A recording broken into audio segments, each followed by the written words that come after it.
ګرانو ملګرو، اروپا ته زموږ د راتلو اوس 3 کاله پوره کېږي، د اګست په 24مه. نو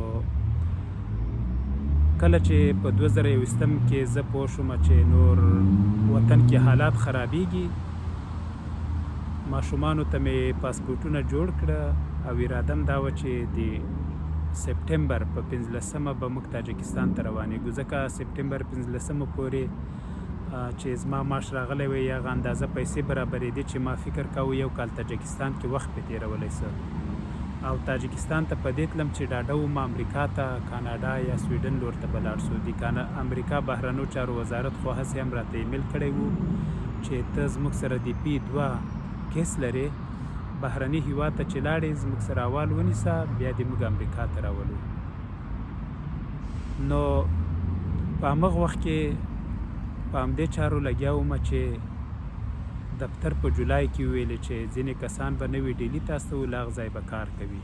نو په همغو کسانو کې زه هم وم چې ډیلي ته یې لېږل. نو په دې ډېر خوشحال شوم، د تاجکستان پلان مې وځنډاوه او مال چې ډیلي ته لاړ سي دا خو لا ښه ده، هم به دې دنده وي هم به کیس واچوي. نو له همدې سره مې د کور سامان پلورل هم پیل کړه، مثلا یخچال هم خرڅ کړه، ځینې نور شیان دا مو پلورل، بسترې او کالینو ته یو کس راوست چې تاجکستان ته د تلو اراده وه، ځکه موږ د دریم میکرویان کې اوسېدو. که تاسو پام کړی وي هملته دا زاړه شیان چې اخلي او پلوري دا دوکانونه ډیر دي. نو د اشرف غني د حکومت له پرځېدو څو ورځې مخکې یوه کالینه یا غالۍ رانه په 2.5 غوښته،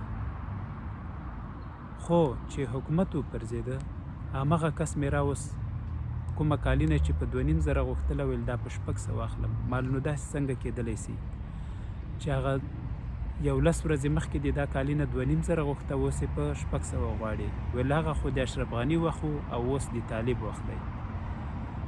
هغه خبره زما لپاره په دې دردونکې نه وه یا کالینه ارزانه تله. هغه ورځ دا درک راته وسه چې د حکومت پرځېدو سره یوازې حکومت نه دی پرځېدلی، بلکې زموږ ارزښت پرځېدلی.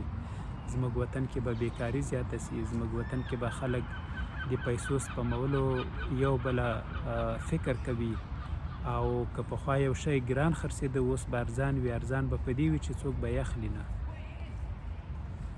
سبا ته په دې خبره سره کوو چې موږ څنګه هوایي ډګر ته لاړو، یعنې په 2 شپو او 3 ورځو کې تر الوتکې ورسېدو.